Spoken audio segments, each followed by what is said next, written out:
Merci d'avoir patienté. Eh bien, écoutez, je vous propose de démarrer sans plus tarder. Certains d'entre vous sont encore en train de nous rejoindre, pardon. Donc l'idée, c'est de faire un petit tour d'agenda, le temps que tout le monde puisse être connecté et de vous présenter ce que nous allons voir aujourd'hui. Je vais tout de suite vous demander votre participation en vous demandant de me confirmer par chat, par la fenêtre question, si vous m'entendez bien et si vous voyez bien mon écran, afin de démarrer dans les meilleures conditions. D'ailleurs, je salue Natacha qui nous a salué également sur le chat. Voilà, c'est parfait. Merci Frédéric pour votre retour. Donc, c'est OK pour moi. Très bien. Eh bien, écoutez, je vous propose de démarrer par l'agenda suivant. Nous allons voir dans une première partie comment gérer vos demandes d'achat dans Use et quels bénéfices vous pouvez tirer de cette solution. Nous aurons également le témoignage de Michael Zhao, qui est directeur comptable de ProWeb CE et qui reviendra sur la mise en place de Use et sur ce que ça lui a apporté comme gain dans son utilisation au quotidien. Je vous ferai une démonstration de cette fonctionnalité achat dans notre outil Use pour que vous puissiez vous rendre compte de la simplicité d'utilisation et du fort potentiel de cette fonctionnalité. Enfin, nous finirons par un forum de questions-réponses. Donc, je vous invite pour cela à poser toutes vos questions au fur et à mesure via le bloc questions que vous avez utilisé pour certains d'entre vous pour me confirmer que vous m'entendez bien. Et on abordera ces questions en fin de session. Et je demanderai à Michael Zhao de rester avec nous sur la fin. Si vous avez des questions à son attention, n'hésitez pas à les poser au fur et à mesure. Nous y reviendrons en fin de présentation. Et puis, vous aurez un questionnaire d'enquête de satisfaction à la fin de ce séminaire. Donc, je vous invite à y répondre en plus grand nombre.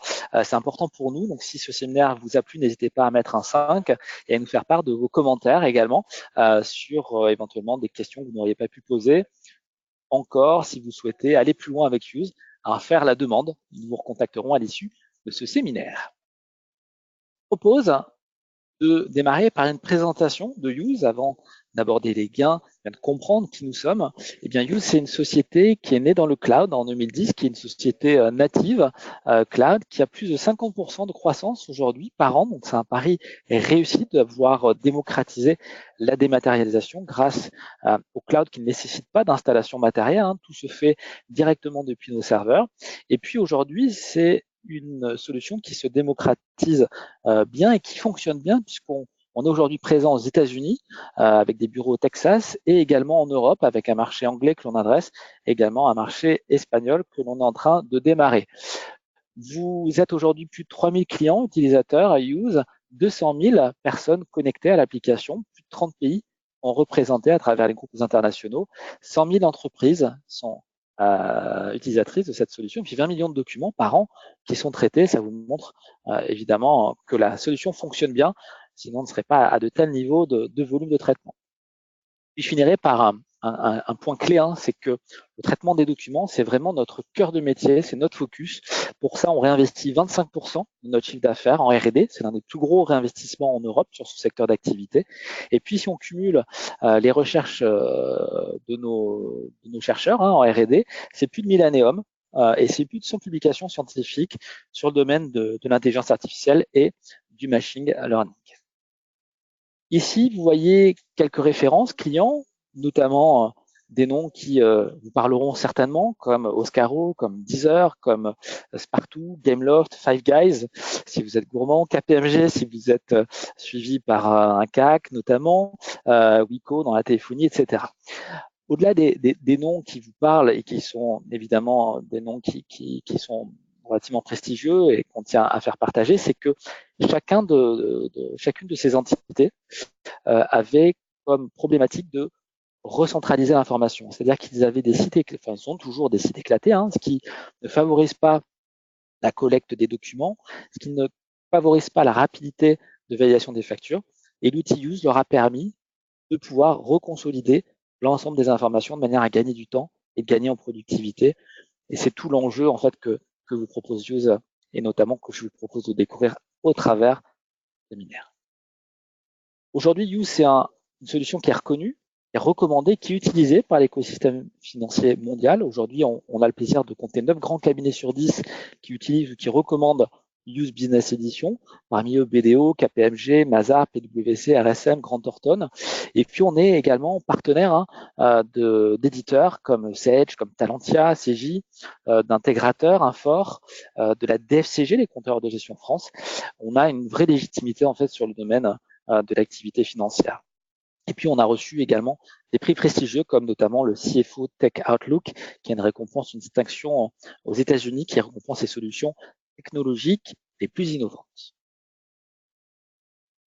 Alors, on a souhaité, à travers de Use Business Edition, répondre à certaines problématiques qui nous ont été remontées et qu'on a pu constater sur le terrain, qui sont les suivantes.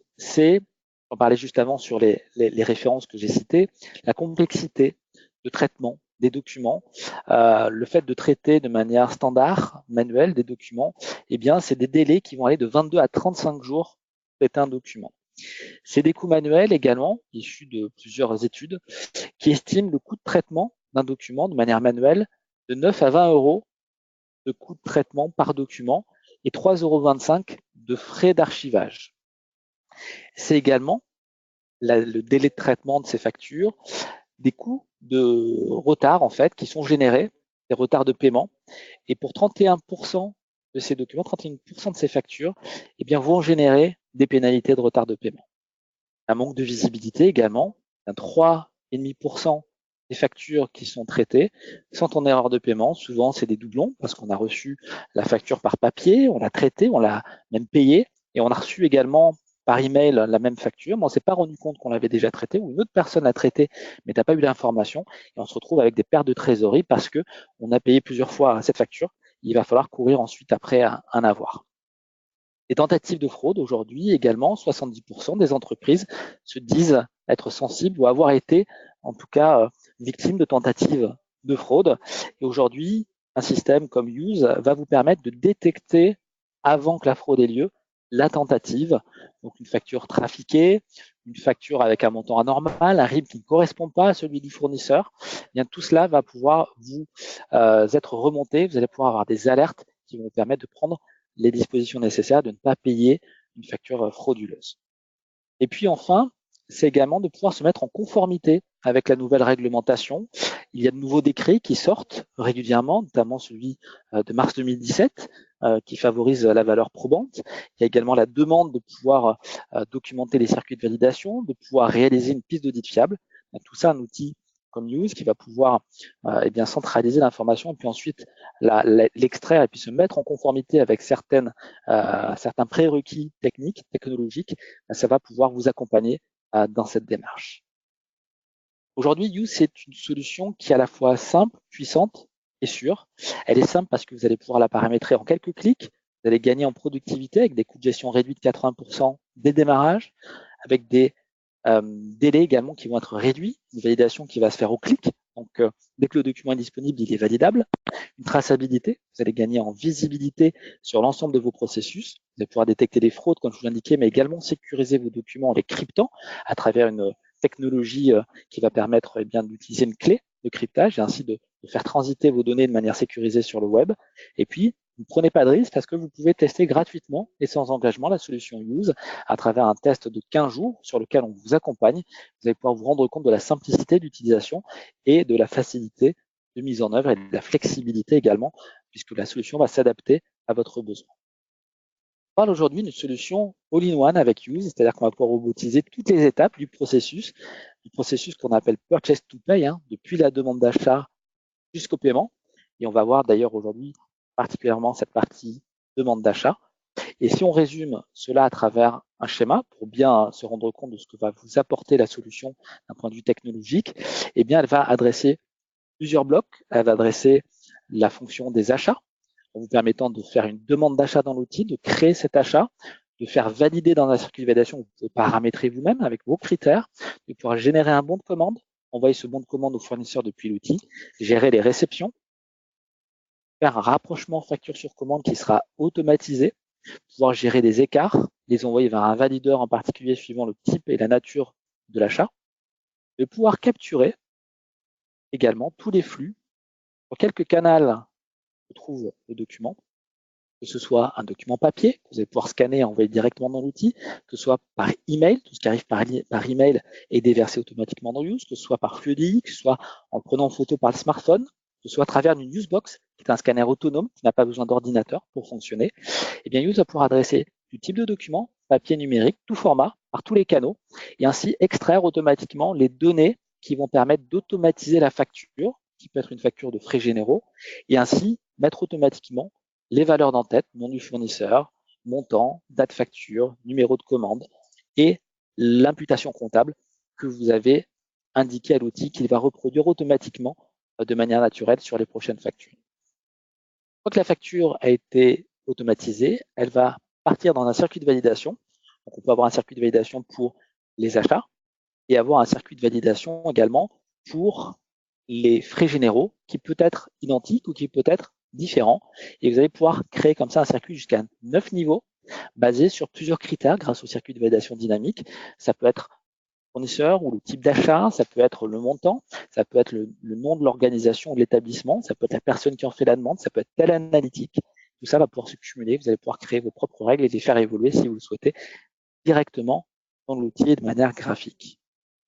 En bout de chaîne, vous allez bénéficier d'un bloc paiement qui est optionnel, vous pouvez l'activer ou le désactiver. L'idée, c'est de dire, soit j'arrive à la fin de mon circuit de validation et j'envoie l'information à mon ERP que la facture est à payer, soit je mets une étape supplémentaire dans Use, je peux aller jusqu'à 3 niveaux de validation sur le paiement dans Use, et je dis qu'une fois que la facture a été validée complètement dans l'outil, elle passe chez quelqu'un qui va appuyer sur le bouton payer, et c'est que lorsque la personne aura appuyé sur le bouton payer que le lettrage paiement ira dans le ERP.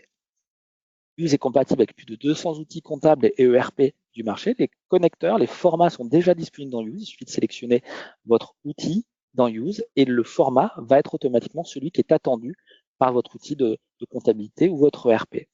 Dans la majorité des ERP et des outils comptables que l'on gère, on est en mesure d'envoyer la pièce comptable avec l'écriture dans votre outil, ce qui vous permet de visualiser la pièce qui est liée à l'écriture lorsque vous faites vos travaux de révision, lorsque vous vérifiez une écriture en particulier. Et puis, on est également capable, si votre ERP ne gère pas les paiements, de créer un fichier CEPA que vous allez pouvoir déposer à votre banque une fois que la facture a été validée complètement. En bout de chaîne, vous allez bénéficier de la possibilité de rechercher vos documents par mots-clés ou par critères, de les consulter, même depuis un téléphone portable, de pouvoir piloter votre activité à travers des indicateurs et des KPI qui sont disponibles depuis l'application. Et vous allez ainsi avoir la possibilité d'extraire ces informations également pour en faire un véritable contrôle de gestion et pouvoir aussi rationaliser, par exemple, vos dépenses. Alors, je vous parlais tout à l'heure de simplicité, on le verra sur la démonstration. Alors, c'est vrai que sur la démo que l'on va faire aujourd'hui, parce qu'on n'aura pas la possibilité d'aller trop loin dans le détail, on va principalement se focaliser sur la demande d'achat. Mais Use, en règle générale, c'est une solution qui est simple à paramétrer. Elle se paramètre en quelques clics et c'est entièrement graphique. On est capable d'adresser tous les canaux, pas de complexité à mettre un canal en particulier. Use s'adaptera à la manière dont vous recevez vos factures. Usebox, qui est un scanner qui ne nécessite pas d'ordinateur pour fonctionner, donc vous pouvez démarrer avec nos Usebox directement et tout va se déverser dans votre outil. Et puis une intégration qui est native, tous les connecteurs sont déjà existants dans l'application. Il n'y a pas besoin de développer un connecteur pour un outil comptable ou ERP du marché. Par contre, si vous avez un outil spécifique, on est capable d'adapter un connecteur spécifique propre à votre logiciel s'il a été développé, par exemple, spécifiquement pour vous. Améliorer votre productivité, c'est ce qu'on va faire en vous proposant un tampon qui va permettre de séparer toutes les factures entre elles. Vous tamponnez chaque première page de facture. Le tampon, c'est un tampon physique. Il va remplacer votre tampon service courrier. Il est daté. Et il a des petits QR codes également, ce qui va permettre de séparer vos factures les unes des autres. Et vous pouvez ainsi envoyer en volume 40, 50 factures d'un coup dans l'outil. Et c'est Use qui va les découper automatiquement. On parlait d'intelligence artificielle tout à l'heure, mais on parle aussi de RPA. C'est ce qu'on appelle le Robotic Process Automation. C'est la capacité d'orienter une facture vers un valideur de manière automatisée sans que vous ayez besoin d'intervenir. Et ça va vous permettre d'avoir 80% de factures automatisées sans avoir besoin de réaliser un paramétrage, d'indiquer une zone ou un endroit où se trouve l'information. C'est Use qui va faire l'analyse, qui va faire une lecture full texte et qui va être capable de récupérer l'information directement sur la facture. On a également une base de fournisseurs mutualisée, ce qui va vous faciliter également la reconnaissance de vos fournisseurs avec des identifiants déjà renseignés dans nos bases. Et puis, un click and reco qui vous permet de récupérer n'importe quelle valeur qui se trouve sur la facture, simplement en cliquant sur cette valeur ou en cliquant sur plusieurs informations que vous souhaitez récupérer directement sur la facture. C'est rapide parce que les workflows sont faciles à mettre en place, ils sont intelligents, ils sont capables de s'adapter en fonction de votre besoin. On va être capable également, avec l'application mobile, portable, téléphone, de capturer un document, l'envoyer dans Use tout de suite, de le valider si vous êtes un valideur, même en déplacement, si vous êtes entre deux quais de gare ou si vous êtes entre deux aéroports, vous pouvez valider la facture si elle est urgente sans que vous ayez besoin de sortir votre ordinateur, de consulter vos documents, les transférer à quelqu'un directement depuis l'application. Vous avez une messagerie qui est intégrée dans l'outil, donc pas besoin de s'envoyer des emails, tout va pouvoir être centralisé et consolidé dans Use. Vous allez bénéficier d'une traçabilité complète également. Tout ce qui va se passer comme action sur un document va être mémorisé et vous allez pouvoir suivre à quel niveau se situe le document, est-ce qu'il est en validation, est-ce qu'il est en litige, est-ce qu'il est refusé, etc. Vous allez pouvoir attacher des justificatifs également aux factures, devis, un contrat, un bon de livraison va pouvoir être agrafé comme si vous le faisiez sur un document papier et suivre votre facture tout au long de sa durée de vie avec ces documents attachés. Et enfin, avec Use Protect, vous allez bénéficier d'une piste d'audit fiable, vous allez être en mesure de pouvoir documenter vos circuits de validation, de pouvoir extraire l'historique des étapes, des actions qui sont liées à une facture, de pouvoir signer un geste de 2 étoiles, pouvoir archiver, si vous le souhaitez, jusqu'à 10 ans légalement vos factures. Use offre en standard archivage de 6 ans légal, et vous pouvez aller jusqu'à 10 ans légal en cas de litige pour les tribunaux commerciaux, notamment si vous avez besoin de fournir un document qui est une valeur probante. Vous n'êtes pas obligé de fournir l'original. Avec Use Protect, que vous retrouvez ici, vous avez la possibilité d'être en conformité réglementaire, aux audits fiables, d'archivage légal, quantifiable au redatage, mais également détecter la fraude, les documents falsifiés, montants anormaux, RIB qui ne correspond pas à la fiche fournisseur, vous allez être alerté. Et puis une détection de données incohérentes et de doublons également va vous permettre d'éviter de saisir 2 fois des factures alors qu'elle a déjà été enregistrée une première fois, ou de voir qu'un IBAN n'est pas cohérent ou un montant ou une date, et ainsi de vous rapprocher éventuellement du fournisseur avant qu'il ne soit trop tard, avant que vous ayez fait le paiement. Prenez pas de risque, puisque c'est une solution qui est en cloud, vous n'avez pas de coût informatique, les évolutions sont gratuites et transparentes, elles sont faites et besoin d'intervenir la nuit sur nos serveurs directement. Vous avez un abonnement mensuel à l'usage, vous payez pour ce que vous consommez, et tout inclus, vous n'avez pas de limitation en termes d'utilisateurs ou de sociétés gérées, pour en créer autant que vous voulez, et vous pouvez tester You si vous le souhaitez, gratuitement, avant de souscrire. Vous voyez ici également quelques normes, On est audité par un cabinet externe qui s'appelle Qualys et qui s'assure de la sécurité et de l'hébergement de nos données. On est certifié HADS si certains d'entre vous ont des données santé et qu'on a besoin de répondre effectivement à cette norme. On est évidemment en conformité avec la RGPD et tout ce qui transite est sécurisé à travers un certificat et on est normé AFNOR. Là pour vous rassurer de ce côté-là et donc vous confirmer que vous ne prenez réellement aucun risque avec Use. Je propose de passer au témoignage de Michael Zhao, donc qui est directeur comptable de ProWebCE et qui va revenir donc sur la mise en place de Use et également présenter évidemment pour qu'on comprenne qui est ProWebCE, pour présenter la société. Bienvenue Michael, bonjour. Bonjour, tout le monde m'entend bien? Merci d'être présent. Bonjour. On entend bien, ouais. C'est parfait. Donc je vous propose Michael de démarrer peut-être en présentant qui est ProWebCE et de décrire un petit peu l'entreprise. Ok, donc je me présente, Michael Zhao, donc le directeur comptable de chez ProWeb CE Edenred. Donc ProWeb CE est une filiale à 100% du groupe Edenred. C'est le leader mondial des solutions digitales au service des comités d'entreprise. Donc notre marché, c'est le CSE, c'est le comité d'entreprise. On a une taille aujourd'hui d'environ de 430 salariés. Ça fait plus de 19 ans qu'on est sur ce marché. Et on a à peu près 60% du marché, avec du coup un portefeuille de 7 millions de bénéficiaires. On a une diversité de clients donc qui est aussi diverse qu'une opacité de société en France.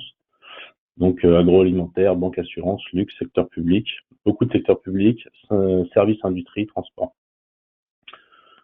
L'organisation chez nous n'a pas vraiment de service des achats. Donc, c'est une personne qui, dans chaque service, est attitrée à la fonction des achats pour le service. On a une fonction services généraux pour les services, pour les achats un peu plus de manière générale pour l'entreprise.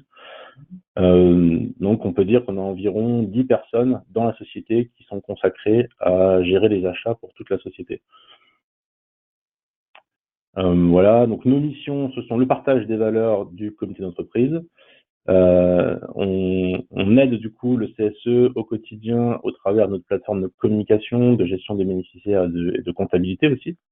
On leur propose un logiciel comptable. On a une offre qui est exclusivement digitale.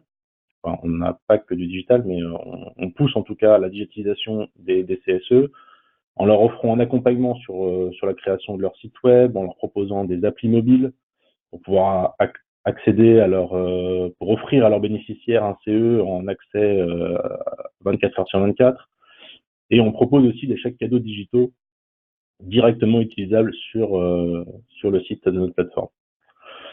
Et la dernière de notre mission, c'est de satisfaire les bénéficiaires en leur donnant accès à une diversité de produits et d'offres au travers de notre plateforme e-commerce où donc sur cette plateforme, on peut très bien aller de la place de cinéma au voyage dans les Caraïbes. Il y a le choix. Il y a une offre très très large. Donc voilà un peu pour la présentation de ProWeb CE. Merci, Michael. Ouais.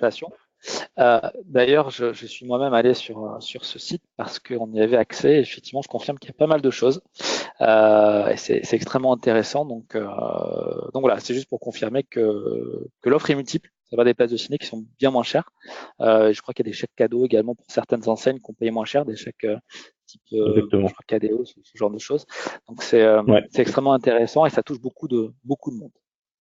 Et du coup, Michael, pourquoi vous aviez choisi du coup d'automatiser vos processus comptables au sein de ProWeb CE? Ouais. Donc moi, ça fait à peu près 1 an que je suis arrivé dans la société. C'était au moment où du coup on a opté pour Use. Et du coup, vraiment, la volonté première, c'était vraiment de professionnaliser ce processus d'achat et de validation, où en fait, on a longtemps fonctionné en start-up chez ProWeb, avec chacun qui faisait ses petits achats dans son coin et les factures arrivaient 3 mois plus tard au service compta, sans qu'on sache ni pourquoi ni comment cette dépense avait été validée. Donc du coup, on avait vraiment besoin de recadrer un peu tout ça, et c'est vraiment la fonction première de Use, c'était de venir mettre un cadre sur cette fonction achat, de professionnaliser le processus, en mettant en place des validations, en créant des demandes d'achat, et voilà. Et du coup, cet outil nous a permis aussi, dans la foulée, d'optimiser nos closings en fiabilisant nos FNP, d'optimiser aussi nos budgets. Donc on l'utilise beaucoup pour nos budgets. Et ça nous permet d'avoir une vision constante de l'engagement des dépenses et de responsabiliser chaque manager de service. Comme ça, chaque manager doit valider les dépenses de son service et il est responsabilisé car en fin d'année, on a les outils et les moyens de revenir vers lui en disant voilà ton service, tous les achats qu'il a pu faire sur cette année. Et le dernier bénéfice, c'était la fonctionnalité facture commande qui est vraiment top et qui facilite grandement aussi la vie de nos comptables, notamment sur le plan analytique.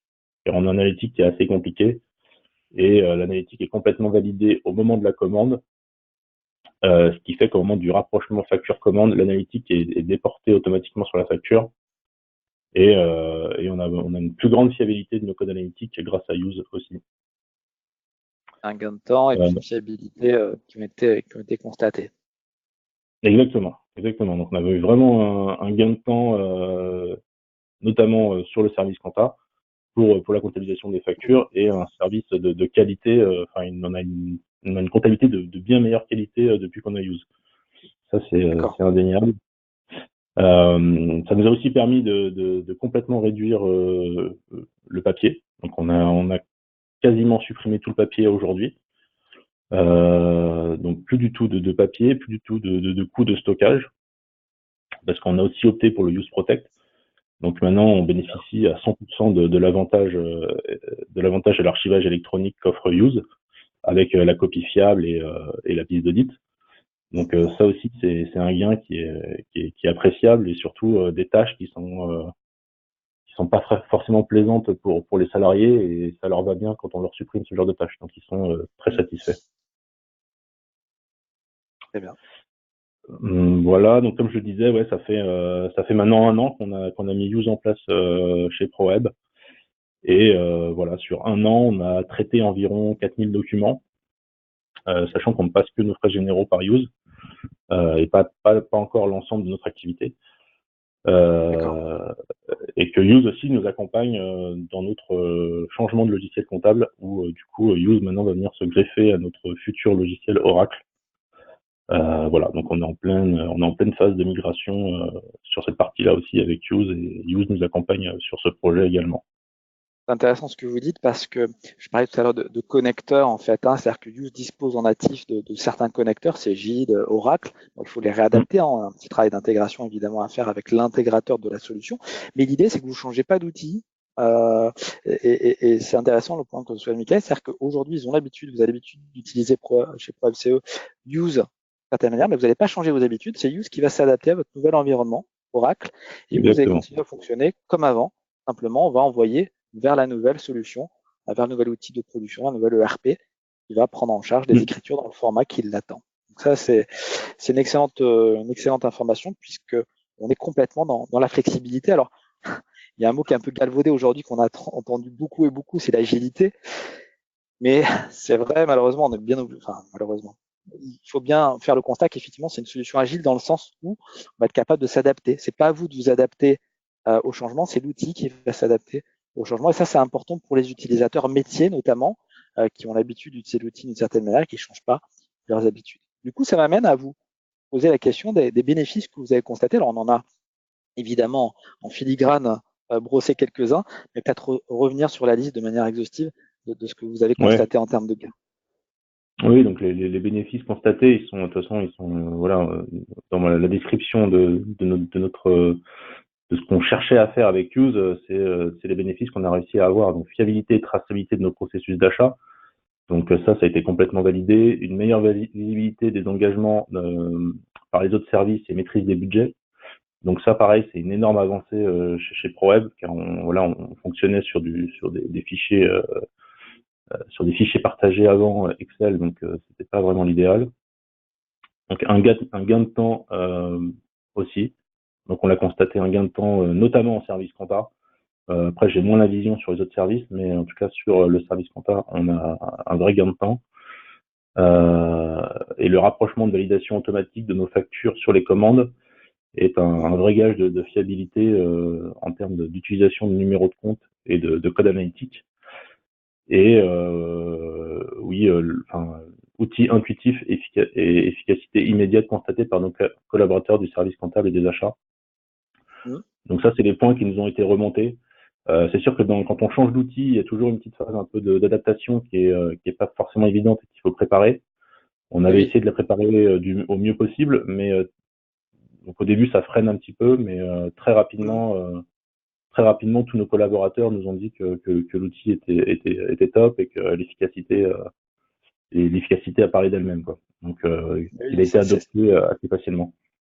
La fameuse résistance au changement, c'est-à-dire qu'on a toujours du mal effectivement Exactement. à changer certaines habitudes, mais une fois qu'on constate les bénéfices, après quelques temps d'usage, on se rend compte qu'effectivement ça valait le coup. Mais il faut sensibiliser les gens, hein, ça en fait partie. On a des séminaires d'ailleurs sur cette thématique chez Use pour vous accompagner sur le changement, pour vous aider à faire accepter le changement et à le piloter. Le changement est important, effectivement. C'est ce qu'on a pu constater en tout cas dans l'expérience ProWeb, c'est que il faut vraiment préparer le changement et ne pas le minimiser, car ça peut vite déborder si on prépare pas le changement correctement. Même pour un outil comme Use qui n'impacte pas forcément toute la société.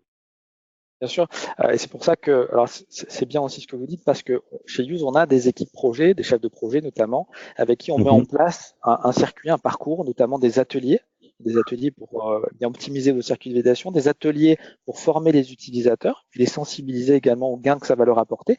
Et puis, cette démonstration, ce séminaire qu'on a aujourd'hui est une des étapes de ce changement. C'est-à-dire que ça vous permet de constater ce que ça va vous apporter, de le comprendre, et puis de mieux l'appréhender pour le proposer ensuite à vos équipes, à vos utilisateurs, à vos métiers.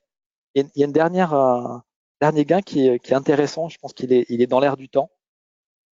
Je laisse le dire, Michael, peut-être. L'accès à distance par tous les utilisateurs et l'application mobile qui permet aussi aux valideurs de valider assez facilement de n'importe où, même ça aussi c'est très appréciable par les utilisateurs car du coup ça permet, comme vous le dites, la flexibilité. On a beaucoup de gens qui sont sur le terrain, on a énormément de commerciaux qui sont à droite à gauche. Voilà, ça bouge beaucoup et d'avoir cet accès à distance de n'importe où, et c'est vraiment un plus, quoi. Exactement, c'est important parce qu'aujourd'hui, on est dans une ère de compétitivité où il faut être réactif, il faut pouvoir bénéficier des outils où que l'on soit. Il y a beaucoup de home office aussi, il y a de plus en plus de gens qui travaillent de la maison parce que parfois, c'est le cas chez Use, on est sur une société qui a beaucoup de croissance, ce que j'expliquais au début, et on a un bâtiment qui commence à être trop petit. Donc on va agrandir, on va construire un deuxième bâtiment pour accueillir les nouveaux arrivants. Mais en attendant, on a des personnes qui peuvent travailler chez elles. Et donc, chez Use, on applique ce qu'on propose aux autres utilisateurs, c'est-à-dire que toutes nos solutions sont en cloud. Donc, nos solutions bureautiques sont en cloud. On peut travailler avec notre ordinateur si on l'amène chez nous, ou depuis n'importe quel ordinateur, on peut retrouver tous nos documents qui sont stockés sur des serveurs et qui sont à disposition. Et c'est tout l'intérêt, c'est qu'aujourd'hui, on a besoin de répondre à une certaine mobilité, comme vous disiez, Michael, des gens, des commerciaux notamment, qui sont sur le terrain, des dirigeants qui ont besoin de valider et qui sont souvent sur des réunions, sur d'autres entreprises, qui ont pas mal de temps qui est monopolisé. Et c'est des outils qui facilitent la vie des utilisateurs. Ils n'ont pas besoin d'être effectivement à un endroit précis pour pouvoir travailler. Ils peuvent faire où ils sont et quand ils le peuvent et quand ils le souhaitent. Donc c'était important et c'était bien que vous puissiez également le confirmer. Alors, il y a un petit verbatim à la fin qui est une citation de votre part. Je pense que vous avez peut-être mise au clair quand vous avez travaillé avec nos équipes, ce qui est de dire que ça vous a permis de professionnaliser votre processus de validation des achats. Et ce qui est revenu régulièrement dans votre témoignage, c'est que maintenant vous êtes en mesure d'enregistrer, de tracer et de suivre les engagements de dépenses. Et c'est quelque chose qui faisait défaut, j'ai l'impression, quand j'entends votre témoignage, c'est que tout le monde faisait tout dans son coin et on n'arrivait pas effectivement à centraliser l'information. C'est très compliqué d'obtenir les informations. Oui. C'est ça. Donc vraiment, le point fort de l'outil également, c'est de pouvoir recentraliser l'information. Ce qui fait souvent défaut habituellement, c'est que là, vous allez tout obtenir au même endroit, à travers le même portail collaboratif. Vous allez pouvoir récupérer l'information, qu'elle soit comptable, qu'elle soit sur du contrôle de gestion, qu'elle soit sur de la validation, qu'elle soit sur la gestion des achats. Et tout va pouvoir être géré à travers le même outil. C'est pour ça qu'on parle de P2P. Est-ce que vous voulez rajouter quelque chose, Michael, ou est-ce que c'est bon pour vous? Non. Je pense que mon témoignage là, il est complet et voilà. Je suis dispo si quelqu'un a des questions sur ce témoignage ou sur mon expérience, il n'y a pas de souci, je suis dispo. Parfait. Je vous garde à côté de moi, Michael, virtuellement en tout cas, mais je vous reprendrai d'ici quelques instants. Je vais faire une petite démonstration de l'outil demande d'achat. Donc, on va essayer de tenir en un quart d'heure, 20 minutes sur la présentation de l'outil. Et puis, l'idée ensuite, c'est répondre aux questions des personnes sur le chat. Il y a Vanessa qui a posé des questions, j'y reviendrai. Et puis, si vous avez des questions à l'attention de Michael, parce que vous êtes dans un projet d'émétalisation et vous souhaitez, peut-être qu'il y a un point qui vous bloque ou un point où vous souhaiteriez avoir un petit peu plus d'informations, peut-être que le retour d'expérience de Michael peut vous aider. Donc, n'hésitez pas à poser vos questions, Monsieur Zhao. Je lui adresserai à la fin de cette session. Même si on n'y répond pas tout de suite, elles seront abordées. Puis, je vais passer maintenant à la partie démonstration. Pour ce faire, je vais simplement basculer sur mon navigateur. Alors, je vous coupe juste le micro, Michael, mais vous pourrez l'ouvrir tout de suite après la démonstration. Ok, pas de souci. Voilà, donc pour me connecter à Use, c'est très simple. J'ai uniquement besoin d'un navigateur Internet. Donc, je vais me connecter ici avec Chrome, mais je pourrais me connecter avec Internet Explorer, avec Edge, avec Safari, si vous êtes sur Mac, avec Firefox, peu importe. On est compatible avec tous les navigateurs du marché. Et ce que je vais faire, c'est que je vais cliquer tout simplement. Alors, je vais fermer cette fenêtre et je vais la réouvrir. Vous voyez que ici, j'ai enregistré donc Use Business dans mes favoris. Donc, j'ai plus qu'à cliquer dessus. Use a mémorisé mon login et mon mot de passe, donc ça peut être mon adresse email et mon login. Je vais me connecter ici en administrateur pour montrer toutes les fonctionnalités de la demande d'achat et de la validation, savoir à me déconnecter, me reconnecter pour gagner un petit peu de temps. Et puis, vous voyez ici qu'il y a un cadenas. Donc, ce que je vous expliquais tout à l'heure, c'est que tout ce qui va transiter est crypté, donc ça vous le confirme ici. La connexion est bien sécurisée, hein. Tout ce qui va transiter ne sera pas en clair sur le réseau. Donc, même si je me connecte au McDo ou au Starbucks du coin, eh bien, les données qui vont transiter seront cryptées, elles ne seront pas accessibles par un hacker qui serait sur le réseau libre. Quand je vais cliquer sur connexion, je vais arriver donc sur mon portail et mon portail va s'afficher en fonction de mon profil. Ici, je me connecte en tant qu'administrateur, donc c'est avec le maximum de droits. Et de fait, je vais avoir accès à l'ensemble de mes sociétés. Si par exemple, je suis comptable et que c'est une comptabilité centralisée, eh bien, je vais avoir accès à tous les établissements. Si j'ai un comptable sur chaque site, eh bien, le comptable de Rennes ne verra que son dossier de Rennes et le comptable de Marseille ne verra que les factures de Marseille. Si je suis un valideur, par exemple, sur Marseille, Montpellier et Toulouse, parce que je suis en Occitanie, par exemple, eh bien, je vais pouvoir avoir accès uniquement à ces trois accès-là. Et si je suis un valideur et que je valide que les factures de Paris, eh bien, je ne verrai que Paris. Donc, Use, en fonction du profil utilisateur, adaptera cette vision que j'ai dans mon outil. Donc, à gauche, on voit qu'il y a les dossiers auxquels j'ai accès et je vois que j'ai 7 documents à gérer au total et je peux me déplacer dans les établissements qui ont des documents pour vérifier les documents ici qui sont à enregistrer. En fait, j'ai ici une vision comptable. Donc, c'est-à-dire que si je suis comptable, eh bien, je vais voir mes dossiers à gauche et au centre, je vais avoir la visibilité sur les documents que j'ai à enregistrer. À enregistrer, ça veut dire que les documents Use, pour 6 d'entre eux, sont complets. Donc, je pourrais tout à fait sélectionner les 6 documents qui ont été automatisés par Use, ce sont des factures de frais généraux plus une facture sur commande, les sélectionner, visualiser rapidement les codes fournisseurs, les montants, les dates. Et comme je sais que ce sont des factures dont le compte de charge ne varie pas et que les montants sont cohérents, eh bien, je peux les enregistrer et les envoyer en écriture. Use n'automatisera que des factures qui n'ont pas de doublons, que des factures dont la ventilation comptable est équilibrée, c'est-à-dire qu'elle correspond à ce qui a été lu sur le document et qu'il n'y a pas d'incohérence dans la lecture. Ensuite, à droite, j'ai une visibilité de suivi, c'est ma zone à suivre. Donc, tous les documents sur lesquels j'ai eu une action, ici en tant que comptable, je les ai enregistrés et sont passés dans les mains de valideurs. Vous voyez qu'il y a une facture métro qui est à validée niveau 1 chez Monsieur Valideur, au siège, et puis il y a une facture d'Orange Business qui est chez Monsieur Raff à validée niveau 2. Et 2 autres factures, d'Orange Business et une facture sur commande, qui sont en cours de paiement pour le siège et pour un autre établissement, et l'établissement de Montpellier. Vous voyez, je peux élargir également les colonnes pour les adapter à mon écran. Ensuite, j'ai plusieurs boutons ici. J'ai un bouton demande d'achat qui va s'activer dès lors que je sélectionne l'entité pour laquelle je réalise ma demande d'achat. On va faire l'exercice dans quelques secondes. J'ai un bouton import qui me permet d'importer les documents qui se trouvent sur mon ordinateur directement dans l'outil. Il suffit que je sélectionne le document et je peux l'importer directement dans Use. L'idée, évidemment, c'est de mettre en place l'automatisation qui vous est proposée par Use, de mettre une adresse email de démat et tout ce que vous allez envoyer dans cette adresse email va arriver ici au centre. Quand je vais me connecter, et mes documents qui auront besoin d'une action apparaîtront directement sur le centre. Si je suis comptable, ce seront des documents enregistrés comptablement. Si je suis valideur, des documents qui nécessitent une action de validation de ma part. Une fois que je les aurai validés, ils partiront dans les mains d'un autre valideur et je pourrai les suivre. Ça peut être également le smartphone, comme on le disait tout à l'heure. Je suis en déplacement, j'ai un ticket, j'étais à l'hôtel, j'ai besoin de mettre ma facture dans Use, je peux la prendre en photo et l'envoyer.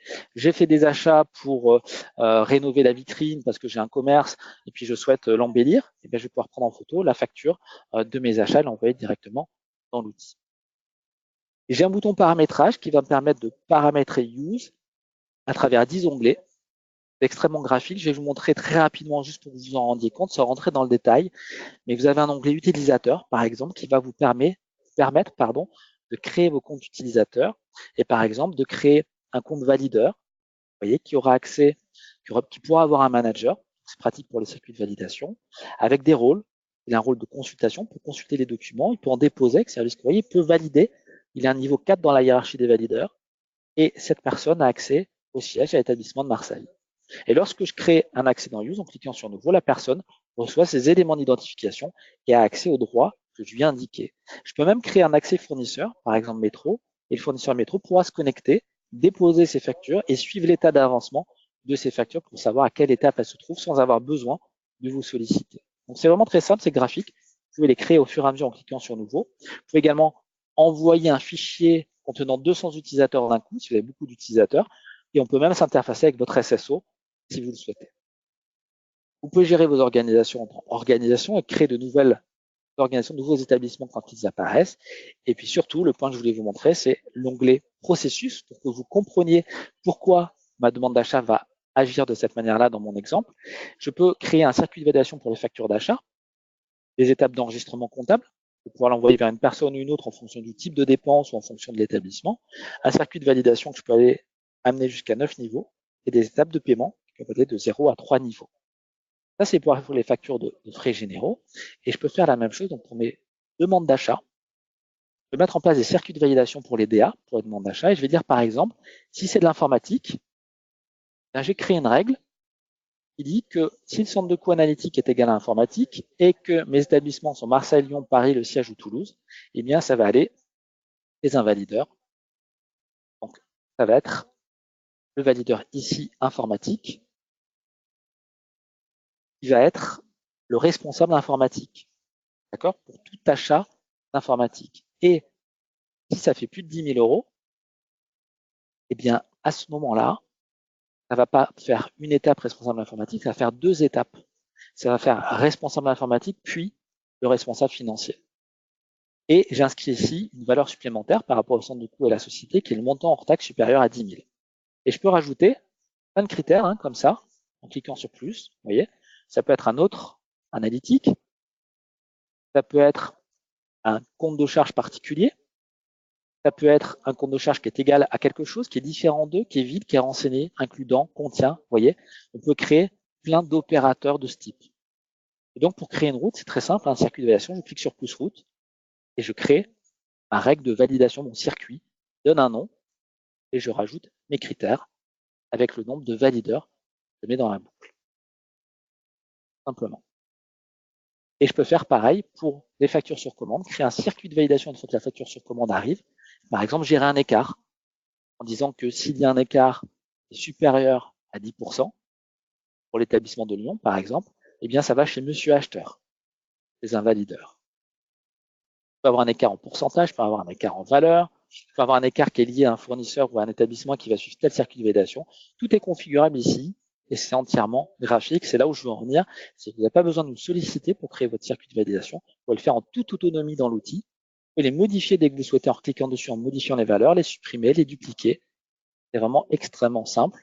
Et on a des ateliers qui vous accompagnent si vous voulez optimiser vos circuits de validation existants et les mettre de la manière la plus optimisée possible. Et on vous accompagne avec des ateliers pour vous dire comment les mettre en place de la manière la plus stable possible. Et on peut avoir un circuit complètement fermé qui va vers une personne en particulier, un circuit qui va vers un rôle ou un circuit qui est plus libre et qui permet de choisir un valideur dans une liste qu'on met à disposition d'une personne là-dessus par exemple. Donc c'est vraiment très flexible de constituer votre circuit comme vous le souhaitez. Pour vous illustrer la demande d'achat, je vais cliquer sur le siège. Je me connecte en tant que demandeur. Je vais cliquer sur la demande d'achat, ici en bas à gauche. Et je vais indiquer ce que je souhaite acheter, tout simplement. Alors là, il y a plusieurs possibilités. La première possibilité, c'est de dire que vous avez un catalogue article et vous mettez à disposition de vos utilisateurs un catalogue dans lequel ils vont pouvoir piocher. Par exemple, ici, je suis utilisateur, j'ai un service que je gère et j'ai besoin d'acheter des ordinateurs chez Dell. C'est Dell, le fournisseur qui est validé. Et je vais mettre en adresse de facturation le siège social et l'adresse de livraison sera Paris. Je peux mettre une date de livraison prévue, ce qui me permet de suivre s'il y a un retard dans la livraison qui était annoncé par le fournisseur et mettre un commentaire, dire ce que j'achète. Eh bien, je souhaite acheter par exemple 2 PC. Alors, je peux indiquer d'ailleurs, il n'y a plus de stock, d'accord, à l'informatique.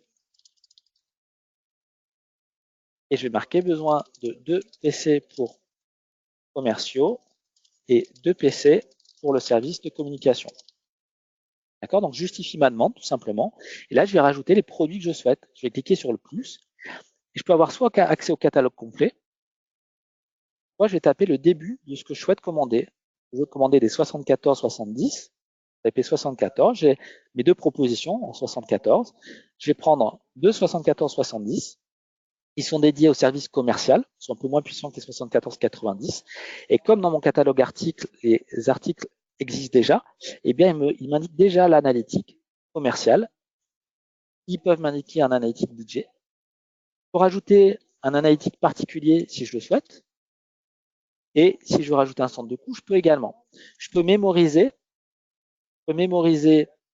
les analytiques qui vont se reproduire systématiquement et en laisser d'autres libres. Ou même dire, bah non, d'habitude, c'est effectivement des ordinateurs pour le service commercial, mais là, ce ne sera pas pour le service commercial, c'est dans le cadre d'un projet qui est projet 1. D'accord?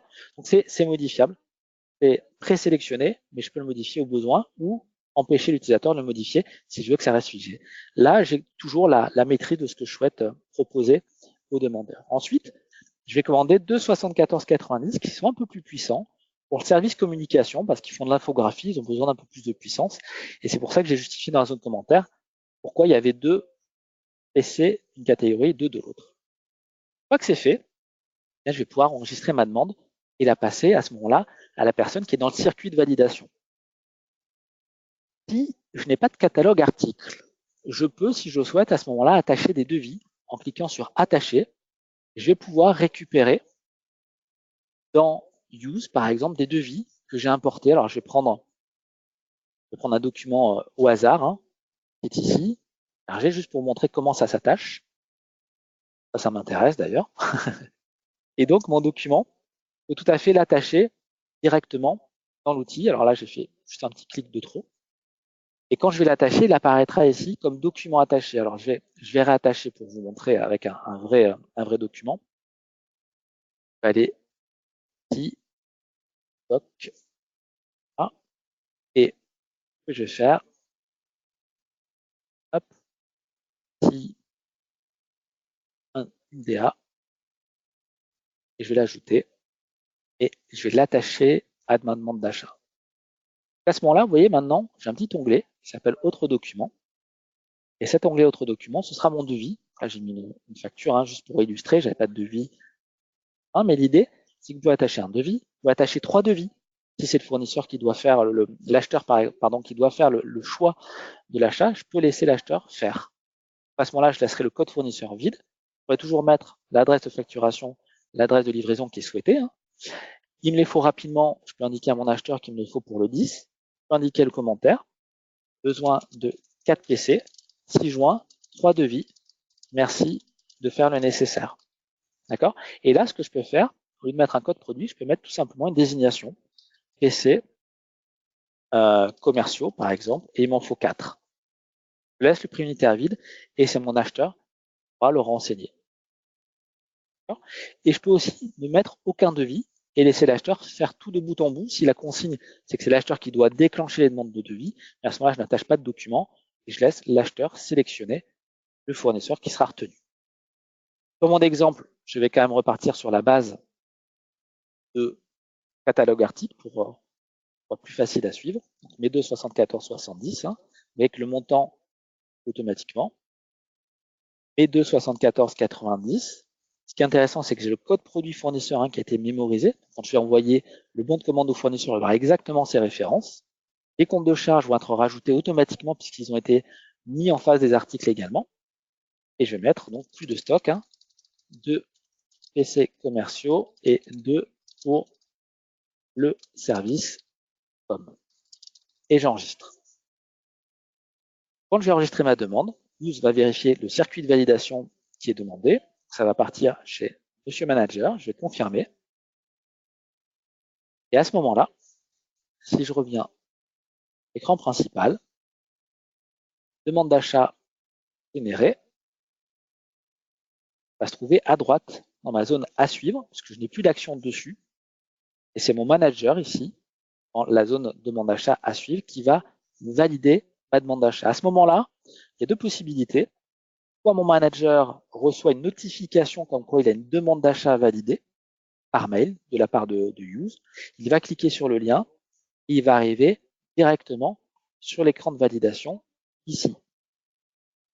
Soit il se connecte quotidiennement sur Use, il ne souhaite pas recevoir de notification. À ce moment-là, la notification peut être désactivée. Et comme il se connecte tous les jours, il va pouvoir valider les demandes d'achat qui sont en attente.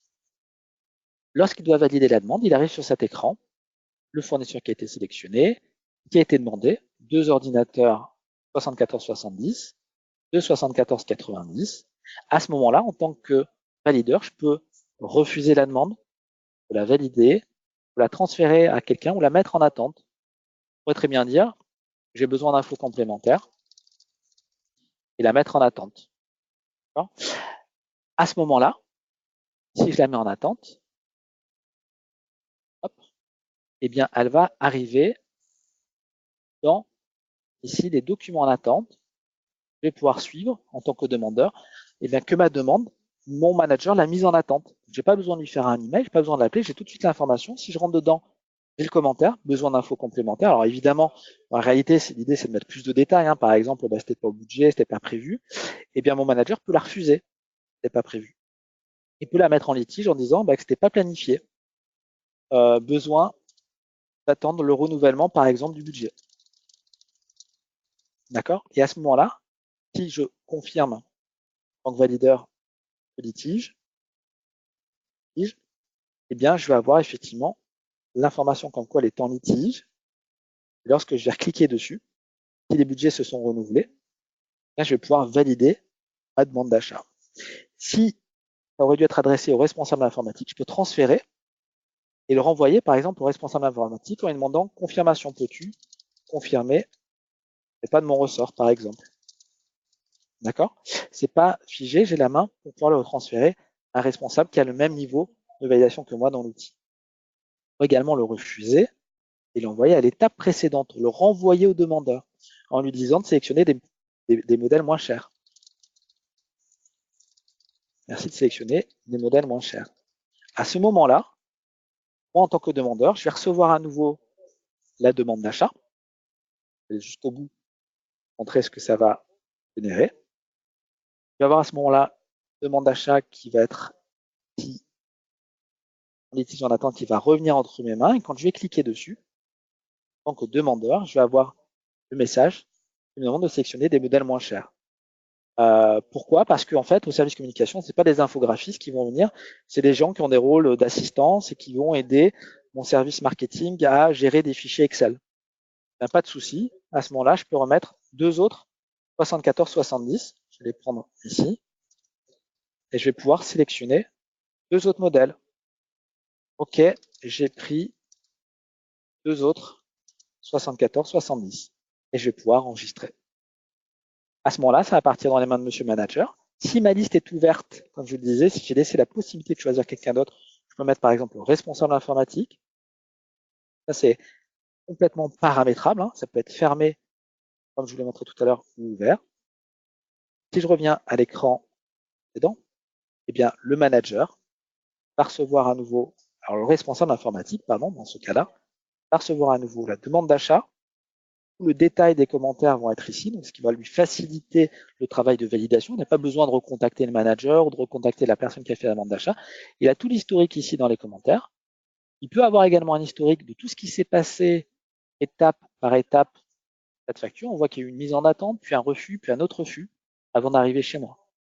Et on sait à quel moment, quelle est la date, quelle est l'heure à laquelle c'était refusé, quelle est la personne qui a généré ce refus ou cette modification. Si, au bout du compte, maintenant, ma demande d'achat est correcte, eh bien, je vais pouvoir la valider et je vais pouvoir la transmettre à la personne qui a la possibilité ensuite d'envoyer cette commande. Donc là, dans le circuit que j'avais préparamétré, j'avais mis 2 niveaux de validation. Maintenant, la demande d'achat est partie ici avec les niveau 2, avec les droits de validation niveau 2, ce qui est le cas parce que je suis en administrateur, pour valider définitivement cette commande qui va partir à la personne qui peut gérer l'envoi des commandes. Donc ça peut être moi, j'ai les droits, ça peut aller chez une personne qui a la fonction d'envoyer les bons de commande et de les vérifier, par exemple, avant de les envoyer au fournisseur. mon assistante ici va recevoir, ou mon assistant va recevoir par email comme quoi il y a une commande à envoyer au fournisseur d'elle. Il va pouvoir cliquer sur le lien comme un valideur ou test connect régulièrement, connecter sur l'outil, cliquer sur la facture envoyée, la vérifier. Vous voyez que eh bien, j'ai ici, alors pardon, c'est pas le bon élément, ça c'est la facture qu'on va voir dans un instant. Ma demande d'achat, elle est dans les mains de Madame Assistante. Ici, c'est devenu une commande. Hein. Vous voyez que c'est plus une demande d'achat, c'est une commande désormais.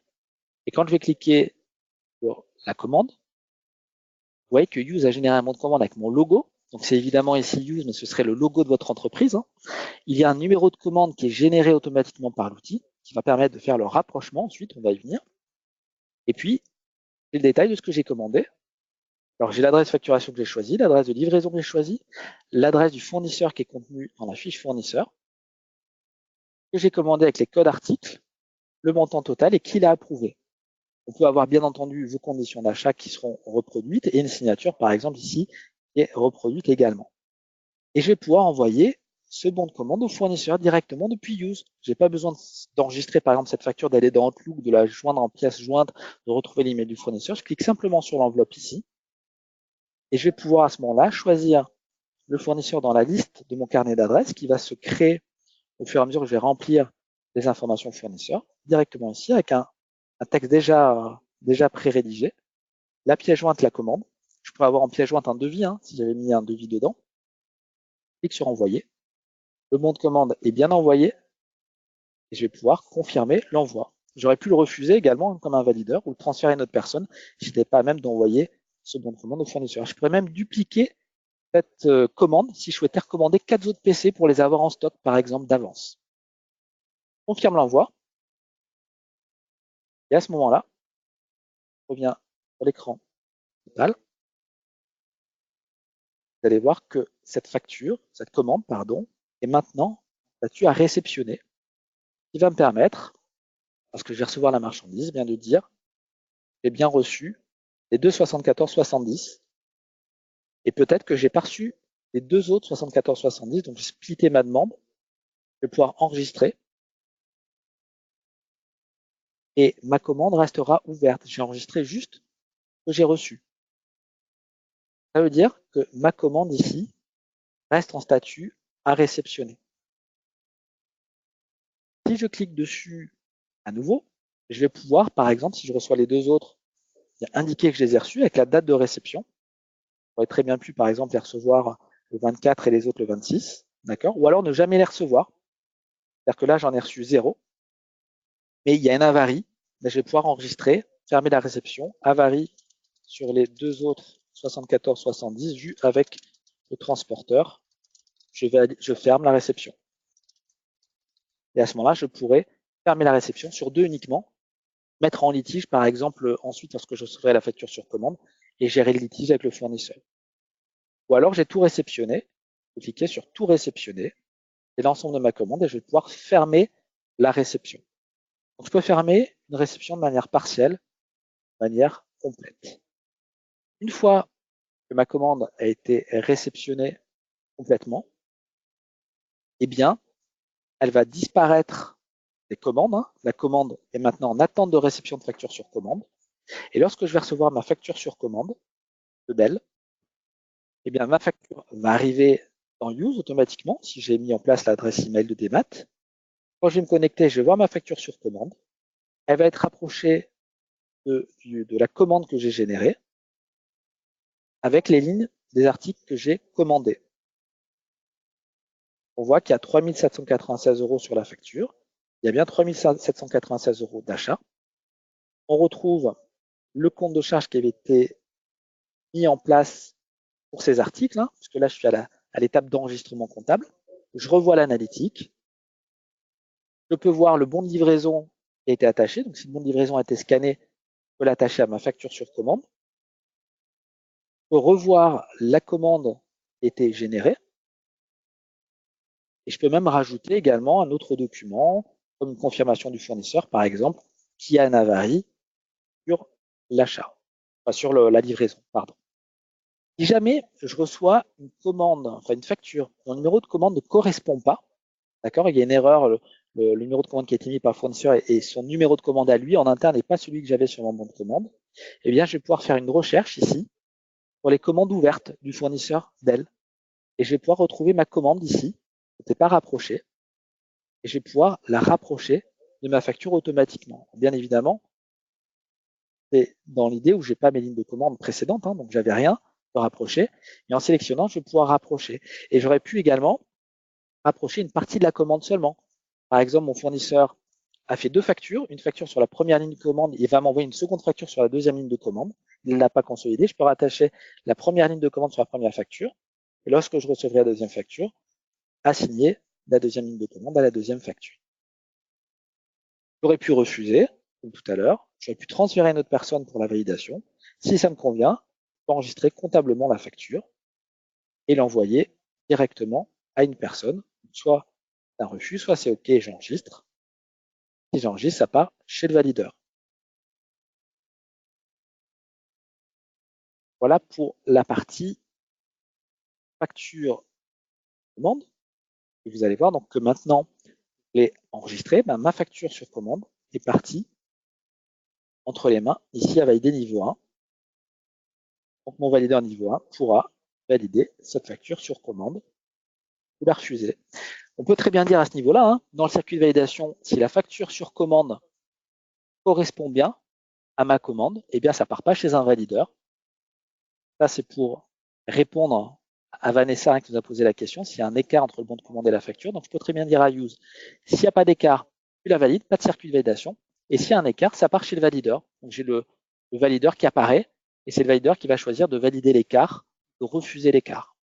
Il peut même envoyer un email au fournisseur directement depuis la petite enveloppe pour lui signifier qu'il n'est pas d'accord pour régler cet écart qui n'était pas prévu.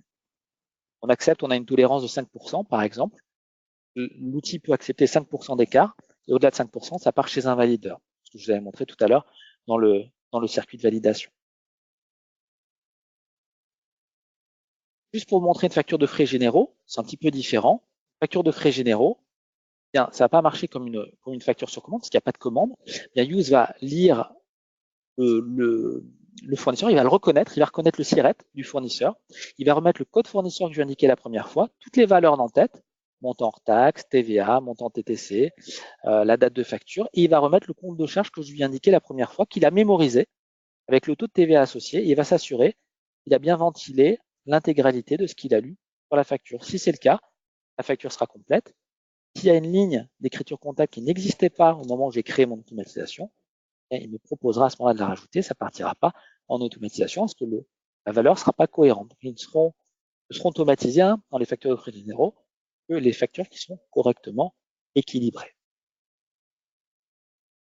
Alors, je vais répondre à vos questions, ce qui est déjà 15h34. Alors, c'est la problématique avec le module achat, c'est qu'il est extrêmement complet, mais du coup, il est un peu plus long également à vous présenter parce qu'il permet beaucoup de fonctionnalités. Vous voyez qu'il est relativement puissant, mais il reste simple à administrer. C'est pour ça que je vous ai montré le circuit de validation et le paramétrage.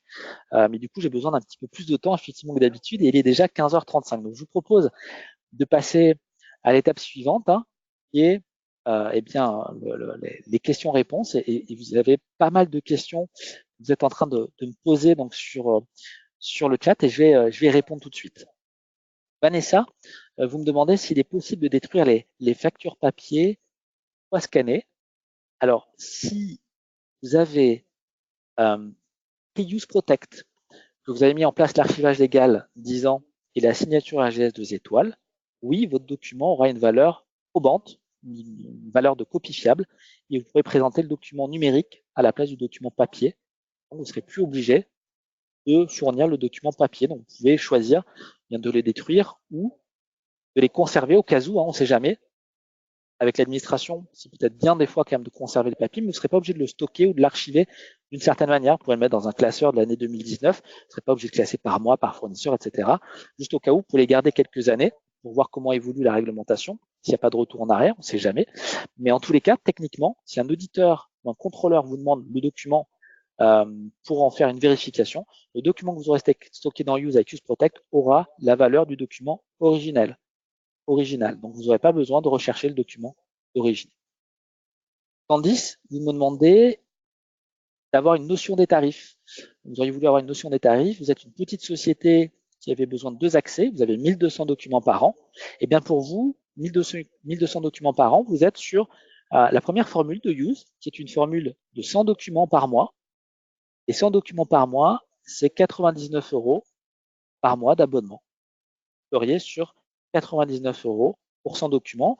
Et ces montants sont dégressifs. C'est-à-dire quand vous allez être à 1000 documents, vous serez à 729 €. Donc c'est 72 centimes du document. Vous allez avoir le coût du document qui va être de moins en moins cher au fur et à mesure que vous aurez de plus en plus de volume et qui va être accessible en termes de montant mensuel. Vous n'avez pas beaucoup de documents. Alors Vanessa, vous vous demandez comment est-ce que l'on gère la signature électronique sur le bon de commande. Alors la signature électronique sur le bon de commande, ça va être une signature qui va être basée sur, par exemple, un scan du responsable des achats qu'on va pouvoir retranscrire sur le document et qui va partir avec votre email, donc avec votre nom et votre prénom. Et l'email de réponse sera le vôtre. Donc il aura toute valeur pour avoir une validation de commande. Vous n'êtes pas obligé d'avoir une signature électronique sur le bon de commande. Une signature tout court avec l'envoi depuis l'outil Use aura une valeur très suffisante pour pouvoir passer commande. Sinon, il est possible de rajouter des technologies de signature électronique comme le fait DocuSign ou d'autres technologies. Notre partenaire DP2I est en mesure de vous en fournir également. Donc c'est à évoquer avec nos consultants si vous souhaitez réellement une signature électronique dessus. Ça rajoutera par contre de la prestation et du budget. Si vous n'en avez pas besoin, vous n'êtes pas obligé de partir sur cette démarche de budget supplémentaire. Joël, vous indiquez dans les bons de commande envoyés au fournisseur, il faut choisir une adresse email. Est-ce qu'elle peut être automatiquement renseignée dans la fiche fournisseur? Alors oui, bien sûr. Moi, dans mes exemples, je ne les ai pas forcément renseignés. Mais par exemple, si vous avez une facture boulanger, d'accord, eh bien, dans la fiche tiers, ici, vous pouvez remplir l'email de contact, par exemple, boulanger@boulanger.com. Et quand vous allez enregistrer cette adresse email, et quand vous cliquerez sur l'enveloppe pour écrire à votre fournisseur, vous aurez l'email qui va se mettre automatiquement. Alors là, il ne se met pas automatiquement parce que la base de données se synchronise en fait la nuit et l'email que vous avez indiqué va être attribué au fournisseur le lendemain. Quand vous irez cliquer sur l'enveloppe email ici, eh bien l'email de boulanger se mettra automatiquement. Le temps que ce soit synchronisé, vous ne l'aurez pas tout de suite dans votre liste et vous l'aurez dès le lendemain. Vous pourrez l'utiliser en cliquant sur l'enveloppe. On aura besoin de le sélectionner. Joël, vous demandez l'imputation des charges se fait-elle par article ou par des groupes d'articles? L'imputation des charges, elle se fait par article, donc c'est-à-dire que chaque article peut avoir sa propre imputation, son propre compte de charge.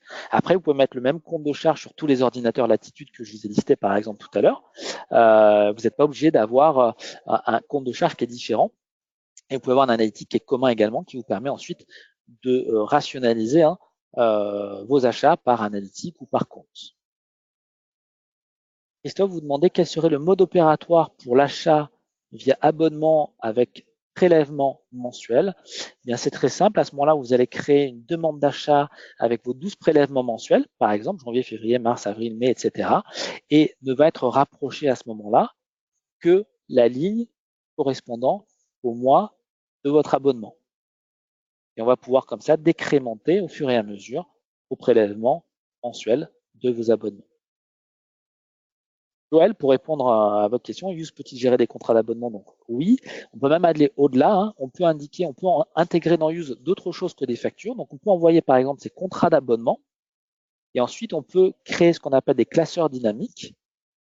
Et je peux tout à fait créer un classeur, par exemple ici, qui dit contrat, par exemple, renouvelé le mois prochain. Et avoir tous mes contrats qui vont se renouveler le mois prochain et avoir la liste et savoir si j'en dénonce certains, si je conserve l'abonnement pour l'année à venir. Donc tout ça, c'est gérable également dans Use. Est-ce qu'on peut avoir accès à ma présentation? Question de Joël. Alors oui, vous pouvez même revoir sur use ou getuse.com ou use.fr. Vous avez la possibilité de revoir certaines fonctionnalités, donc le module achat également, ou P2P, le module complet. Vous allez dans démonstration, en vidéo, et vous allez pouvoir retrouver ici tous les thèmes que l'on a abordés. D'accord? Et vous allez par exemple pouvoir revoir la dématérialisation de factures fournisseurs de frais généraux, par exemple uniquement, ou voir les bénéfices de la gestion des circuits de demande d'achat. Donc, que je vous ai présenté, en plus du témoignage, vous allez pouvoir le revoir dans ce replay avec un circuit complet. Et donc, vous avez la dématérialisation du circuit achat ici et le circuit de demande d'achat là. Donc, ce sont deux thématiques que vous pouvez revoir qui reprennent la demande d'achat. Et ce séminaire sera également disponible en replay prochainement. Vous pouvez demander dans le petit questionnaire qui apparaîtra en fin de session de recevoir le support de présentation si vous souhaitez l'avoir pour revoir tous ces éléments également avec le schéma fonctionnel que je vous ai présenté tout à l'heure. Frédéric, vous demandez est-ce que l'on conserve les factures papier une fois qu'elles sont scannées dans Use. Alors, en fait, les factures papier restent chez vous, Frédéric. C'est vous qui les scannez simplement dans votre photocopieur, dans votre propre photocopieur, vers une adresse email, elles arrivent directement dans Use. Ou alors, vous pouvez également les prendre en photo ou les mettre dans la Usebox. Donc, vous conservez vous-même les factures papier et vous êtes libre soit de les mettre dans un coin et conserver au cas où, soit de vous en séparer si vous avez pris la valeur probante avec la valeur légale donc associée à votre document. Ensuite, si vous voulez passer par une société de prestation qui scanne par exemple les factures pour vous, c'est à vous de décider si vous voulez qu'elle les jette ou qu'elle vous les restitue à la fin. Mais vous n'êtes pas obligé de garder le document original. Quand vous l'avez scanné et que vous avez Use Protect, vous avez votre valeur légale. Mélanie, vous demandez si un valideur peut rejeter une facture et la supprimer de Use. Alors oui, un valideur peut rejeter une facture, mais ne peut pas la supprimer de Use. Il n'y a que éventuellement la comptabilité qui a la facture, qui a la charge d'enregistrer la facture, qui pourrait la supprimer, par exemple pour cause de doublon, pour cause de fraude. Mais un valideur ne peut pas supprimer une facture. Il peut la rejeter, il peut le renvoyer à l'étape d'enregistrement comptable s'il n'est pas d'accord avec l'analytique ou avec le compte de charge, mais il ne peut pas supprimer la facture, sauf si elle est à lui, c'est-à-dire que c'est lui qui l'a importée dans le système et qui s'est trompé en l'important dans le système. Mais il ne pourra pas supprimer une facture de quelqu'un lors du circuit de validation. L'administrateur, par contre, lui, peut supprimer une facture qui n'aurait pas lieu d'être dans Use à la demande, par exemple, du valideur. Stéphane, vous demandez s'il y a une commande à partir d'un devis fournisseur, est-ce qu'on saisit où et comment le montant du devis? C'est très simple, quand vous faites commande à partir d'un devis fournisseur, eh bien, vous allez cliquer sur ce plus ici, et c'est vous qui allez mettre le code produit, la désignation, la quantité. Vous n'avez pas besoin de le prendre depuis le catalogue article, vous allez le mettre ici. Par exemple, c'est une page publicitaire. J'en avais déjà créé une. On va mettre création d'un logo, créa log pub, c'est le code produit de votre fournisseur. Je vais mettre une désignation plus parlante, création d'un logo publicitaire, d'accord? Et je vais mettre la quantité et le prix unitaire tel qu'il est sur le devis que j'ai attaché, simplement. Et vous allez pouvoir enregistrer votre demande qui correspond exactement au devis que vous avez sélectionné, mais ça se valide ici. On peut même mettre un analytique qui est lié, que vous souhaitez faire en demande. Alors Laurent, vous dites, les dates d'échéance de paiement aux fournisseurs sont-elles directement enregistrées par Use? Et est-ce qu'on peut générer un échéancier en vue de la production de prévision de trésorerie? Alors oui, Use est capable de lire les dates d'échéance de vos fournisseurs sur les factures, remonter, elles sont enregistrées. Vous pouvez ensuite choisir de vous baser sur ces dates d'échéance pour programmer vos paiements. C'est-à-dire que là, vous voyez, j'ai une facture à payer, par exemple. Eh bien, cette facture à payer, elle peut être payée à la date d'échéance qu'il y a sur la facture ou que j'ai choisie moi-même, qui peut être différente de la date de facture. Ou alors, je peux laisser mon ERP gérer cette date d'échéance et dire que ce n'est pas la date d'échéance de Use qui sera prise en compte pour le paiement, mais c'est les conditions de paiement liées au fournisseur dans mon ERP. Et par exemple, elles sont à 45 jours date de paiement et non pas à la date qui figure sur le document. Donc ça, je peux choisir et sélectionner en fonction de ce que je souhaite. Et je peux bien entendu ensuite, à la fin, réaliser un export. Vous avez vu que j'avais une possibilité de recherche. C'est quelque chose dont on parlait avec Michael tout à l'heure, cette possibilité de faire un contrôle de gestion. Je peux sortir par exemple toutes mes IMO de l'année en cours parce que je peux choisir tous les comptes de TVA qui correspondent par exemple à de l'IMO ou à de l'intracom, si je souhaite l'intracom, pour toutes les factures qui sont arrivées, qui ont une date de facture qui concerne, par exemple, l'année courante. Et je vais pouvoir rechercher et même enregistrer cette recherche pour en faire un classeur. Dans ce classeur, je peux ensuite ressortir éventuellement toutes les factures qui vont arriver au paiement, par exemple, le mois prochain. Et donc, pour ça, indiquer que je souhaite toutes les factures de cette année et je peux rajouter un critère dans ma recherche qui sera la date d'échéance, donc elle y est ici. Ça peut être le mode de règlement aussi. Et je vais retrouver mes factures, par exemple, de l'année en cours, dont le mode de règlement virement ou du prélèvement, si je souhaite savoir ce qui va arriver en prélèvement, c'est intéressant ça, et qui seront, par exemple, en date d'échéance, au mois prochain, qui seront supérieurs au 29 novembre, tout ce qui arrivera en décembre, et je peux l'enregistrer. Ça aurait pu être différent également, mois de novembre, de telle période, ça peut être inclus de telle période, exclu de telle période, etc. Vous pouvez vraiment moduler, comme vous le souhaitez, vos critères. Et un résultat, par exemple les IMO de l'année courante, si je souhaite faire une analyse de ces IMO, je peux ensuite les exporter au format PDF, mais aussi au format Excel, et en faire un tableau croisé dynamique avec d'autres fonctionnalités, avec d'autres informations, carrément l'envoyer dans une petite BI, par exemple, faire de l'analyse poussée. Alors, j'ai une question pour vous, Mickaël. Vous êtes toujours avec nous. Je vous propose d'ouvrir votre micro. Là, je vais le réouvrir. Donc, Mickaël, c'est Séverine qui vous pose une question. Elle vous demande combien de temps d'implémentation avez-vous mis pour intégrer la solution Use dans votre société? Pour implémenter Use, c'est très rapide. À partir du moment où on a donné l'ensemble du référentiel et des routes qu'on a décidé de valider, qu'on a communiqué auprès de tout le monde, formé, etc. En une semaine, le use il est lancé, quoi. Très bien. Voilà. Merci pour l'intervention, Mickaël. Et moi, je rajouterais que ça peut aller de déploiement de 2 jours à 2 mois en règle générale. Et après, il y a des projets complexes ou alors des sociétés qui souhaitent que ce soit plus long parce qu'ils veulent que ce soit suivi d'une certaine manière, que ce soit fait par étapes. Et on peut aller jusqu'à des délais de 3-4 mois. Mais en général, c'est assez court, effectivement. À partir du moment où on a récupéré l'environnement comptable et qu'on a mis en place ses propres circuits de validation, eh bien, on peut démarrer directement sur la solution. Je recoupe votre micro, Mickaël, et je le réouvre si besoin. Mélanie, vous demandez si le RP comptable n'est pas très ouvert, est-ce qu'il est possible de fonctionner avec des fichiers d'écriture à plat? Oui, sans aucun souci. Donc, on envoie effectivement avec un agent de communication les fichiers directement à l'ERP qui contiennent les écritures, les liens vers les images. Puis inversement, on peut récupérer donc l'environnement comptable, on peut récupérer les retours règlements, etc.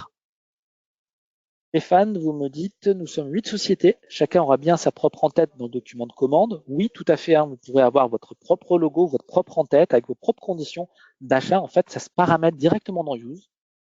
Dans paramétrage, vous avez un onglet préférences. Et dans l'onglet préférences, vous allez pouvoir gérer vos bons de commande, simplement. Vous n'avez même pas besoin de faire appel à nous. Avant, c'était le cas, mais on a ouvert la fonction pour que vous puissiez le faire si vous le souhaitez vous-même. Et vous pouvez choisir un établissement, télécharger le logo, télécharger des conditions d'achat, imprimer des conditions d'achat anciennes et les remplacer par les nouvelles, mettre vos propres pieds de page. Il y a 4 niveaux. Et donc, vous pouvez le faire chaque entité, et chaque entité aura son propre logo.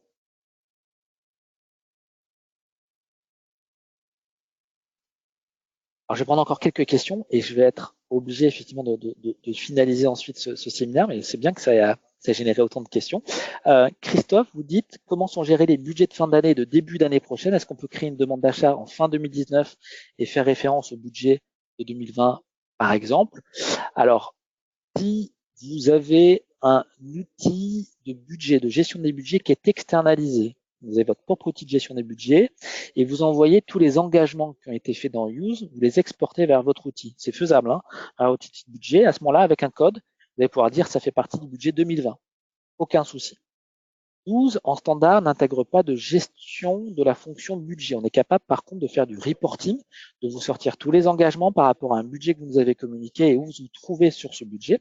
Si vous voulez que ce soit décrémenté en temps réel, C'est une fonctionnalité qui est implantable dans Use. On a mis en place pour des personnes qui en avaient besoin. Donc, on a une colonne budget avec, par exemple, pour l'informatique, eh bien, un montant qui va se décrémenter. Donc là, j'ai 20 000. Par exemple, si je fais une demande d'achat de 4 000, il va me rester 16 000. Par contre, sur cette fonctionnalité-là, elle est relativement simple, volontairement simple, et elle va se décrémenter par rapport au budget actuel. Donc, vous aurez le budget qui va se décrémenter en informatique de 4 000 € pour l'année 2019. Et il faudra attendre le renouvellement du budget l'année prochaine pour qu'il se décrémente sur le nouveau budget. Par contre, vous voyez tout à fait, si vous êtes à cheval sur du budget, créer un budget informatique 2019 et un autre informatique 2020. Et à ce moment-là, vous auriez le choix entre deux budgets et vous pourriez tout à fait choisir de mettre votre demande d'achat actuelle dans le budget informatique 2020 qui dispose d'une nouvelle enveloppe de 20 000 € par exemple. On peut imaginer une flexibilité à ce niveau-là et mettre, si vous voulez gérer votre budget dans Use, mettre un budget 2020 qui soit disponible quand on est à cheval sur deux périodes. Alors pour gérer l'analytique dans Use, pour répondre à Natacha, ça se gère dans paramétrage ici et dans référentiel. Vous allez retrouver votre plan analytique et vos axes analytiques. L'analytique, on le récupère de votre ERP. D'accord? Et on va récupérer les axes analytiques de votre ERP et on va les alimenter avec les plans analytiques de votre ERP que vous faites évoluer. Si vous ne gérez pas votre analytique dans votre ERP, que l'ERP que vous avez ou l'outil de production que vous avez ne gère pas de l'analytique, vous pouvez les créer dans Use directement, soit dans Use en cliquant sur Nouveau et votre nouveau plan analytique, soit vous pouvez renseigner un fichier et envoyer par exemple 200, 300 analytiques d'un coup et vous pouvez les gérer dans Use si votre outil ne le permet pas par exemple. Emeline, vous me demandez si une facture fait 20 pages, est-ce que comptablement elle sera enregistrée ligne par ligne ou Use ne ressortira que le total hors taxe tout en bas? Alors si on est dans le cadre d'une facture commande, on ressortira toutes les lignes de la facture puisque les lignes de la facture ont été créées au moment où vous avez fait votre demande d'achat. Donc on aura toutes les lignes qui correspondent à votre demande d'achat qui seront rapprochées de votre facture sur commande. Par contre, l'écart qui sera dans le circuit de validation, en pourcentage ou en valeur, sera basé sur le montant total hors taxe.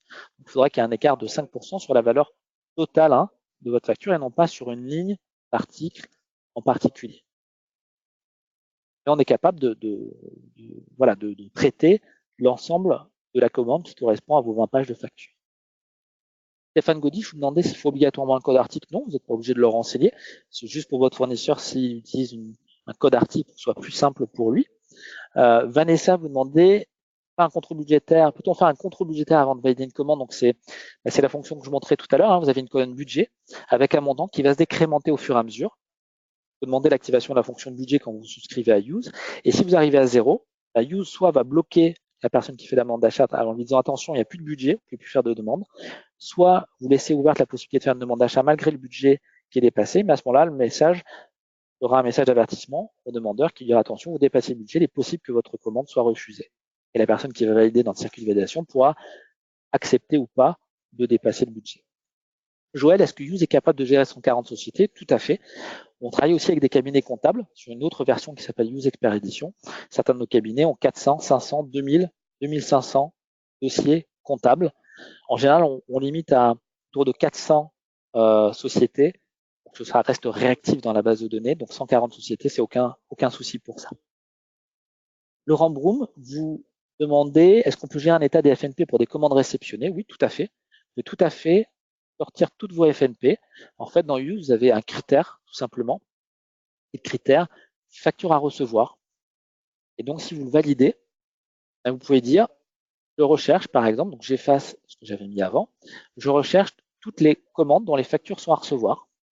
Quand je vais cliquer sur oui, je vais pouvoir avoir la liste. Donc là, on n'est pas ici, mais si je fais FNP sur établissement de Marseille, alors pardon, j'en ai pas parce que je suis sur établissement de Marseille et que je ne fais pas mes demandes d'achat sur les établissements de Marseille, mais sur le siège en général.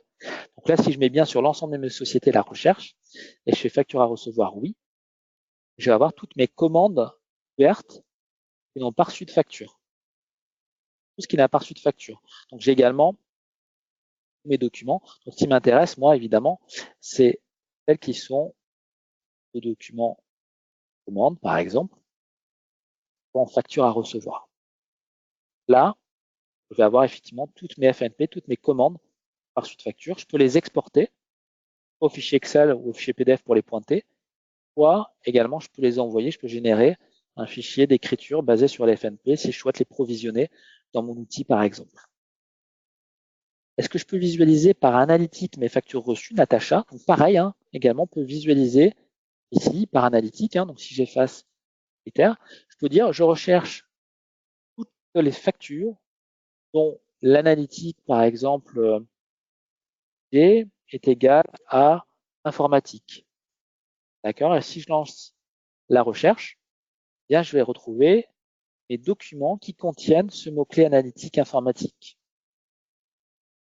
Je peux tout à fait les visualiser. Je pourrais limiter à l'année en cours ou à un mois en cours, etc. Est-ce que je peux envoyer en validation tout le dossier analytique en une fois? Alors oui, vous pouvez l'envoyer en une fois si c'est le même valideur qui doit valider l'ensemble de vos factures. Si c'est un valideur qui est fermé, où il n'y a pas de sélection de valideurs possibles, vous pourrez le faire. Si dans Use, vous avez laissé le choix à la personne de pouvoir choisir entre une personne ou une autre, Use ne pourra pas faire le choix pour vous et ces factures-là ne pourront pas être envoyées en masse. Il faudra obligatoirement sélectionner un valideur dans ce cas-là.